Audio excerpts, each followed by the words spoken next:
Hola, ¿cómo están? Bienvenidos a una nueva edición de Café conmigo.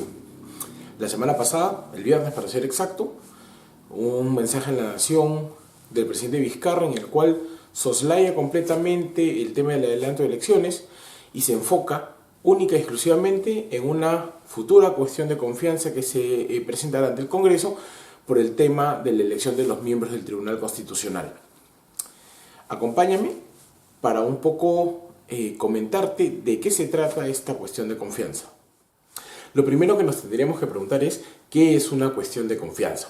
Y para ello recurriremos al propio Tribunal Constitucional, que el año pasado, a propósito del tema de cuestiones de confianza, ha desarrollado lo siguiente. En primer lugar, señala de que la cuestión de confianza es un mecanismo que asegura el equilibrio de poderes entre el poder legislativo y el ejecutivo. Como así, señala el Tribunal Constitucional que así como es constitucional el mecanismo de censura de ministros a cargo del Poder Legislativo o del Congreso de la República, su contraparte sería la cuestión de confianza a cargo del Poder Ejecutivo, a través de la cual el gobierno puede buscar el aval o respaldo político del Parlamento en determinados temas. Entonces, la cuestión de confianza es un mecanismo constitucional que asegura el equilibrio de poderes entre el Ejecutivo y el Legislativo. Lo siguiente que nos tendríamos que preguntar es, ¿la cuestión de confianza es algo ilimitado o irrestricto o se puede plantear por cualquier cosa? No.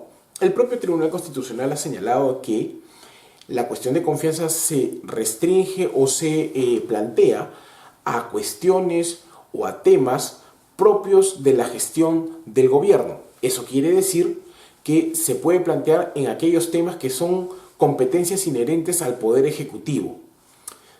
Entonces, podría plantear el Poder Ejecutivo una cuestión de confianza respecto a la elección de magistrados del Tribunal Constitucional o a la forma de elegirlos.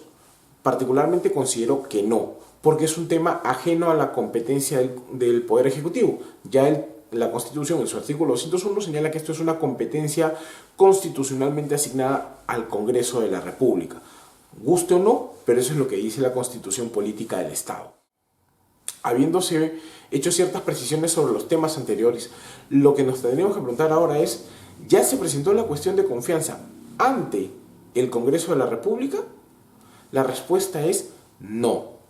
Si bien es cierto, el presidente de la República ha hecho un anuncio político el día viernes, ello no es, desde el punto de vista constitucional y legal, la presentación de la cuestión de confianza, porque ella está a cargo del Premier o del presidente del Consejo de Ministros, que en este caso es el señor Salvador del Solar. La carta que ha presentado Salvador del Solar el viernes ante el Congreso, ¿es la cuestión de confianza? Tampoco. La carta que vemos en este momento en pantallas, lo único que hace es pedirle al Congreso de la República que le permitan hacer uso de la palabra ante el Pleno del Congreso para poder hacer la exposición de por qué se está pidiendo o se está planteando la cuestión de confianza y adjuntar en ese momento el proyecto de ley sobre el cual se está haciendo cuestión de confianza. ¿Eso ha ocurrido? No. Por lo tanto, no es correcto que se diga que ya se ha planteado cuestión de confianza. Dos temas finales. ¿Puede el presidente de la República disolver el Congreso si es que éste decide primero elegir a los miembros del Tribunal Constitucional y luego de ello escuchar la cuestión de confianza del Premier? La respuesta es no. Y si el presidente opta por ese camino, estaría incurriendo en un quiebre del orden constitucional.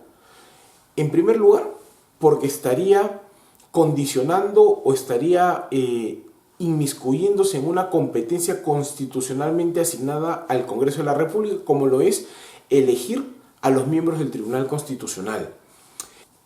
Y finalmente, si la cuestión de confianza se plantea y se tiene por planteada, desde su exposición ante el Pleno del Congreso, si, procedimentalmente hablando, el Congreso aprueba primero la elección de los magistrados del Tribunal Constitucional, no podría ni siquiera hacer pataleta respecto de este tema. Y ya para acabar con este cafecito, me quedo con las declaraciones del presidente Vizcarra, que señala que la vicepresidenta Arauz le habría dicho que en el hipotético que lo vacasen, ella no renunciaría y continuaría con la sucesión constitucional. La verdad que lo único que podría decirles es, poniendo esta imagen en pantalla en este momento, es de que el que a hierro mata. Bueno, ustedes ya saben lo que sigue. Nos vemos en el próximo cafecito.